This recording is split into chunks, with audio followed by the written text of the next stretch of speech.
Alright mga tol, update tayo no sa mga kaganapan lalo na po dito sa galawan po ng pag-aresto kay Senador Bato de la Rosa.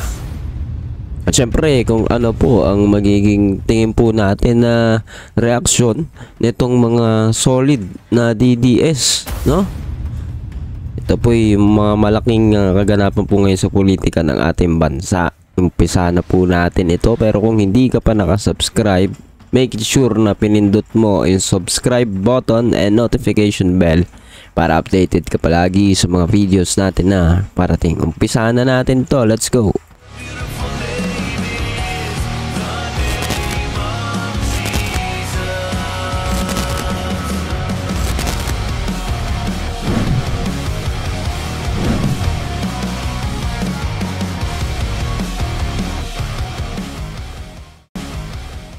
So ayun na nga mga tol, no?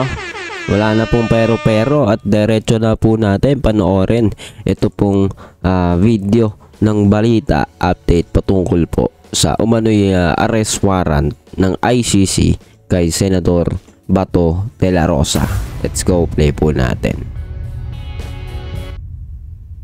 Ang balitang inilabas ng warrant of arrest ng ICC laban kay Senator De La Rosa. Ang nagsabi niya na yung mismong kalyado ni De La Rosa na si dating presidential spokesman Harry Roque.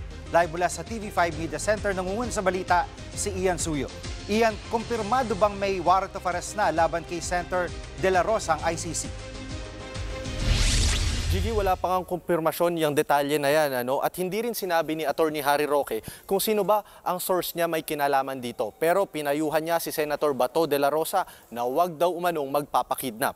Ayon naman sa abogado ni Senator Bato de la Rosa na si Attorney Israelito Torion, tila daw may katotohanan nga talaga yung pagkakaroon ng arrest warrant laban sa kanyang kliyente. Pakinggan natin yung naging pahayag kanina ni Attorney Torion. Totoo na talaga ito ata, itong arrest warrant na ito kasi maraming nang nagsasabi sa akin, hindi naman po pwede na gagawin na naman natin yung ginawa natin kay Tatay Digong, nadakpin na lang kaagad. Gigi, bago pa man yung pahayag na yan ni Attorney Roque, nauna nang sinabi ni Ombudsman Boying Remulla na meron talagang arrest warrant laban kay Senator De La Rosa. Sa katunayan nga daw, may hawak siyang unofficial copy nito. Pero sinabi na noon ng ICC na kung walang lumalabas na ganyang impormasyon sa kanilang official channels, most likely hindi raw kumpirmado yan. At iyan, paano ba ang sistema o pulisya ng ICC dito sa kanilang arrest warrant? Okay, Gigi, himayin natin yan. Nakasaad yan sa Article 58 ng Rome Statute. Yung Rome Statute, yan yung international treaty na nagtatag sa ICC. At sa ilalim ng artikulong yan, pwedeng maglabas ng arrest warrant ang pre-trial chamber kung sakaling masusumpangan nga nilang may basehan para litisin ang isang individual. Yun nga lang, Gigi, hindi nakasaad kung kailangan ba isa publiko yan o pwedeng gawin in secrecy. Pero kadalasan, hindi na yan isinasa publiko para hindi rin makaalis o makatakas yung isang individual na akusado at ipinapa-aresto. Si Senator De La Rosa ba ay nasa na ngayon, Ian? Gigi, sa isang panayam kay Ombudsman Remulla, sabi niya ang latest sighting daw kay Senator Bato ay sa Pampanga. Pero mula noong November 11, buhat ng pumutok nga yung issue na yan, yung impormasyon na yan, hindi na dumalo ng kahit anong sesyon sa Senado si Senator De La Rosa. Ayon naman kay Attorney Torion, hindi niya raw nakakausap yung kanyang kliyente. Ang tanging nakakausap niya lamang daw ay yung asawa ni Senator De La Rosa. Kaya hanggang ngayon, hindi niya rin daw alam kung nasaan ang kanyang kliyente. Gigi? At itong mga legal arguments ng kampo ni De La Rosa ay tungkol sa kanyang pagpapaaresto ay ano ba ang sinasabi ni Attorney Torion? Okay, Gigi, inilalaban pa nga rin ng kampo ng senador na hindi daw sakop ng Rome Statute ang Pilipinas dahil nga hindi tayo miyembro nito. At sa ngayon nga nakabinbin pa rin sa Korte Suprema yung inihaing petisyon ni dating Pangulong Rodrigo Duterte at maging si Senator Bato de la Rosa na kumukestyon sa pakikipagtulungan ng Philippine government sa ICC. Pero ayon sa ICC accredited lawyer na si Attorney Gilbert Andres, pwedeng isuko ng Pilipinas ang isang akusado sa International Criminal Court o isang international court. Base raw yan sa International Humanitarian Law Act o yung RA 9851. Nakasaad dyan na maaaring i-transfer ang isang akusado sa alinmang korte o international tribunal. Pakinggan natin yung naging pahayag at paliwanag ni Attorney Andres hinggil dito. Kasi ang ini-implement po, ang sinusunod po ay yung batas natin mismo, no? Yung Republic Act 9851 or the IHL Act. At ang mahalaga dito, ito po'y pinasa ng Kongreso noong December 2009 kung saan hindi pa po tayo parte ng ICC Rome Statute. Jiggy, sinubukan nga rin nating kunin yung panig ni Attorney Nicholas Kaufman. Siya yung lead counsel ni dating Pangulong Rodrigo Duterte sa ICC at ayon nga sa kanya, wala rin siyang detalye tungkol dito. Yan muna ang latest. Balik sa'yo, Jiggy. Yan ang ulat ni Ian Suyu live mula sa TV5 Media Center. Alright mga tol. So ayan naman po, nakita po natin ngayon, no, kung ano po yung sinasabi dito sa balita na mukhang mas makatotohanan na po itong muling paglutang ng balitang inilabas na ang warrant of arrest para kay Senator Bato mula sa ICC. Kaya nga po nung sinabi natin, no, ano kaya ang epekto nito ngayong mula nung noon, no, na una itong in-announce, kasi noon po no, may mas nauna na pagbabalita si Boying Rimulya na siyang kasalukuyan pong ombudsman ng ating bansa, no? Ngayon mas mukhang mas makatotohanan po yung usapan na ito. At ayon po dito sa news report o sa article, tama ba? Itong nakapublish po dito sa ABS-CBN, sabi po, Duterte camp says no information on supposed De La Rosa arrest warrant.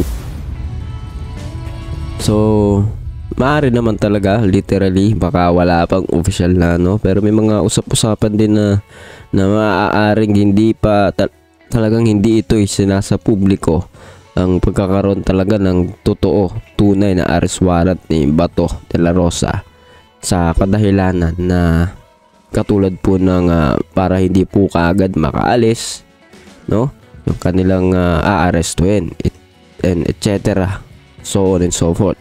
Pero 'di ba, ano po ba ang big deal dito sa mga DDS? Sabi dito the legal team of former President Rodrigo Duterte said Monday it had no information on supposed warrant of arrest issued by the ICC against Senator De La Rosa.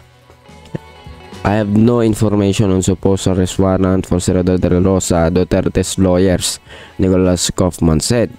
So ano namang kinalaman nung Duterte's lawyer, no? Lawyer ng mga Duterte dun sa ICC dito sa napipinto na arrest warrant kay Senator De La Rosa. Siyempre talagang wala po alam yan.